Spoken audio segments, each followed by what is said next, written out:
In today's video, we talk about if you should train when you're sore.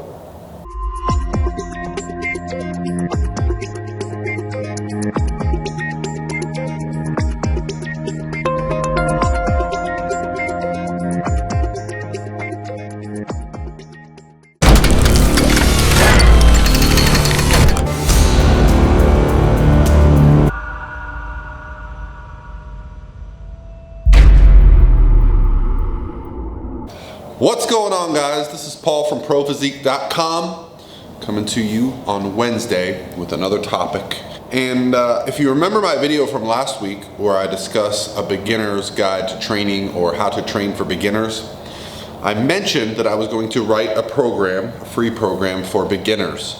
And so I got that done and I'm going to give it away. I don't really want anything from it. I just want to gauge interest. I would like to get some feedback, see what you guys think. So if you're interested in a free training program, now beginners, this is designed for beginners. I actually kind of wrote it from the perspective of someone that's not even a member at a gym right now, like even discussing how to find a gym, things like that. Didn't go too into detail with like how to perform the lifts, but I do mention if people are interested in that, I will shoot some footage on how to perform the lifts. Again, I didn't want to get too far ahead of myself. You see, as a coach, I do a lot of programming and writing and explaining things to people. And I realize I don't get to reach everybody.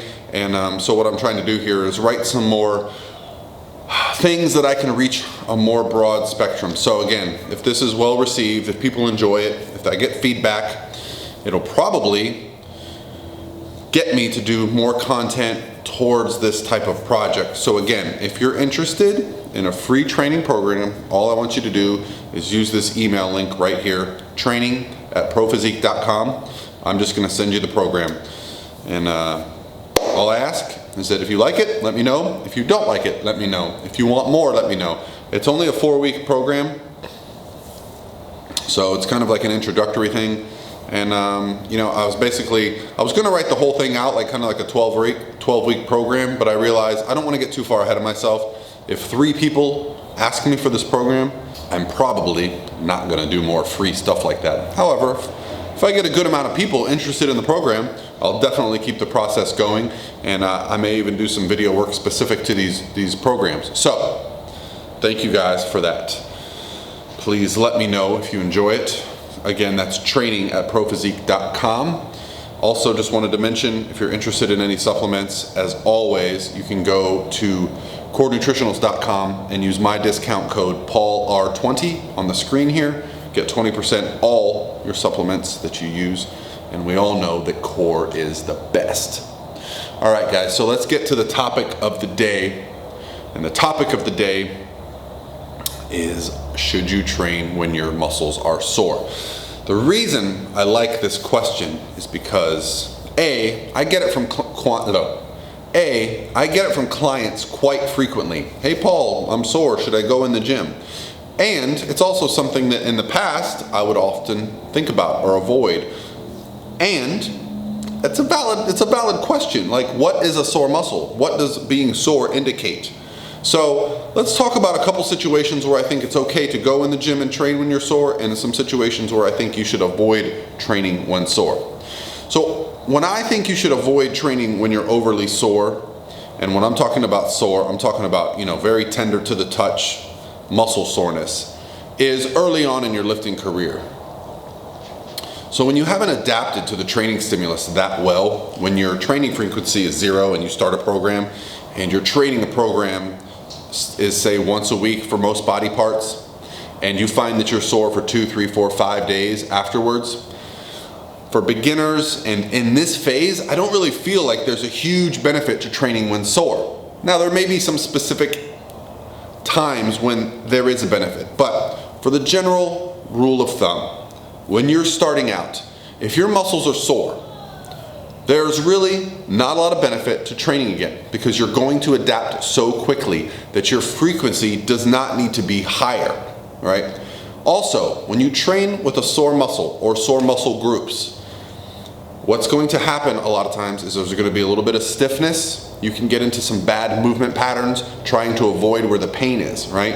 And so we don't really want to do that. We don't want to get into a situation where we're going to get injured or leave ourselves a risk for getting hurt because we're trying to avoid the pain that goes with a given movement. For many of us, leg day is like a rite of passage, like how sore are you after leg day? Well, for many of us, we'll be familiar with the idea that after a couple days after a hard leg training session, it can be hard to sit down and get up. So do I suggest going to train legs again during that period? No, what I actually suggest doing is getting blood to that area. I find that it reduces inflammation and it speeds recovery. So what I like to do the day after legs, when I'm feeling a little bit of soreness, which I actually have right now, I had a really killer leg workout 2 days ago, is I'll get on the elliptical and just move my legs and get some blood to that area. I find even just 10 or 15 minutes of light cardio helps to reduce inflammation and kind of speed up the recovery process, all right? So the other thing to look for when we're talking about sore muscles is it actually the muscle that's sore, right? So if, let's say we have a really sore bicep, this portion of the bicep is really sore. Another thing that often gets sore are the connective tissues. So like when you train biceps, you'll notice you get a lot of soreness in here, right? So a lot of the ligaments and tendons in the arm will get sore. That can lead to tendinitis. That can lead to some other types of injuries like tendinitis and tendinosis, where it's going to cause a situation where we can't train for a period of time. That's something we want to avoid, right? So we want to allow those things to recover, especially early on. There's also going to be adaptation not only in the muscle tissue, but also in the connective tissues like tendons, like ligaments. Those things have to adapt as well. Now typically, those are going to be a little bit stronger than the muscle, but there are times where our muscle will increase in strength quicker than the tendons and the ligaments, and so we just want to be aware of that and not rush the process early on. So when is it okay to train if you're sore? Later on, as you reach the intermediate or advanced phase, and training a body part once a week, once every 6-7 days, you notice that you're not making as much progress. Well, this is when we can start to look at adding some frequency, training a muscle group multiple times per week. What this usually means is there's going to be a little bit of soreness associated with the second training session early on. Now, I used to fear this. Early on in my lifting career, I definitely feared this until I started getting training programs that were actually designed for this purpose, so that we were training at different intensities at different times in the week. So if you train at a higher intensity, meaning heavier weights one day a week, you might train at a lower intensity or higher reps later in the week. Varying these intensities can help. Now, if you've ever done a super high rep workout, high volume, high reps, lots of drop sets, you know this is what creates the most muscle soreness. So if you're going to train while sore, plan ahead. So if you're going to have, let's say you're going to train a muscle 2 days a week, and you're going to have a Monday session, then a couple days off, and then a Friday session.